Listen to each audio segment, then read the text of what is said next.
Welcome to the channel, Reverend Dr. Jason W. Morrison, Theologist. Question: am I the narcissist? How do you know if you're the narcissist at the end of a relationship or not? Well, first thing is you've got to ask, how did you act in that relationship? What are you accountable for relative to the end of the relationship? And I guess it's self-introspection against the fruit of what you were trying to give to the relationship. Now, a lot of relationships towards the end are as there's trouble that hasn't been resolved and it's building pressure and stress and sickness and headaches and all the rest of it. There is a degenerative factor to that.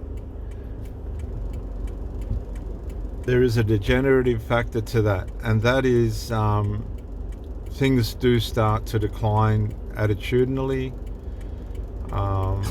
connection-wise. There'll be a breaking, or the fibers of the connection will start to snap,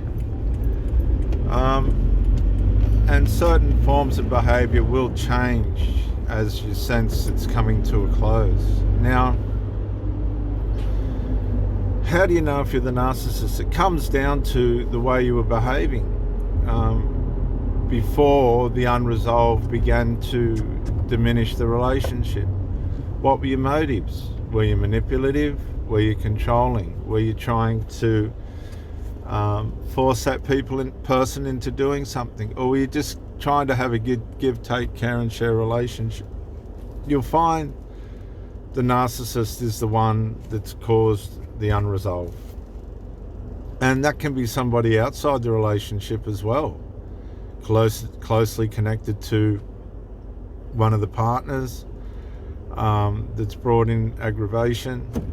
But what you'll find is as well, if it's a family member and the person that you're with just doesn't know how to resolve it, well, it's like somebody robbing a bank and they're driving the car. They're just a part of it. And you'll see them trying to figure out a way of balancing things and fixing things, but it's never usually healthy. If they're not able to shut it down, if they haven't got the courage to set up boundaries, that's where the narcissist is, in there and in around that, because narcs don't want to fix things. They go through a love bomb stage, they get you in, then they go into a stage where they can set up boundaries against you to limit the time in which you can see them. Then included with that's a deterioration in communication, text, phone calls, etc. Then they'll start to default back to what they're comfortable with against the relationship. Then towards the end of where it comes to the demise, they'll push in hard to confuse you, probably while they're monkey branching to somebody else, because where's the communication going?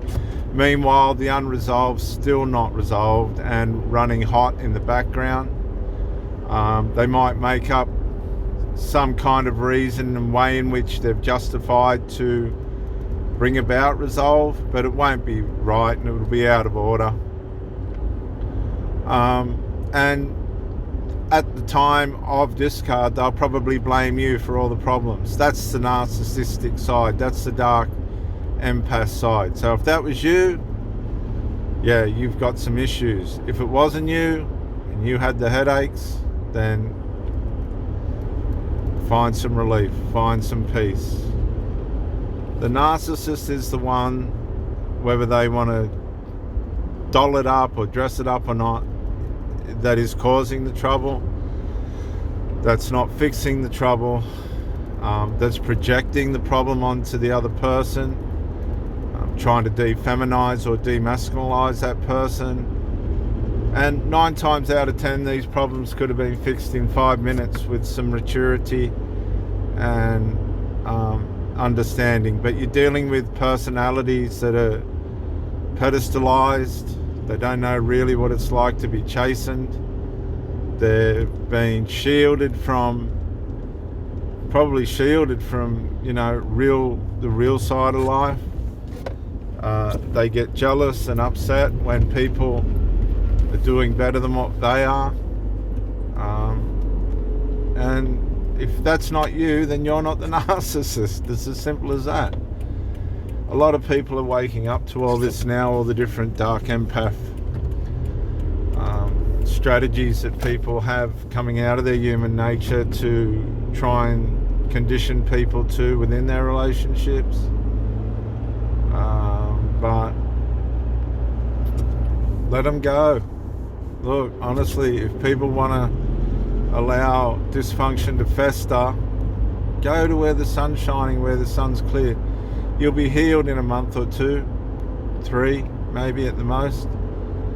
You might have a trauma bond injury or something like that, but you can fix that as you process and understand what's happened and be honest with yourself. If there was things that you did wrong, you need to face them yourself. We all do. But at the end of the day, if you're integral and you wanted what was best for that person, and that was all you wanted, what was best for that person, then you're not the narc. Okay? Rest assured. And that's the answer to that question.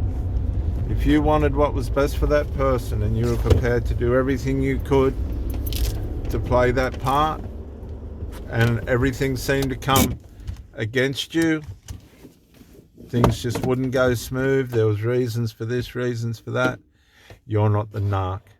Be happy to accept that and find your freedom.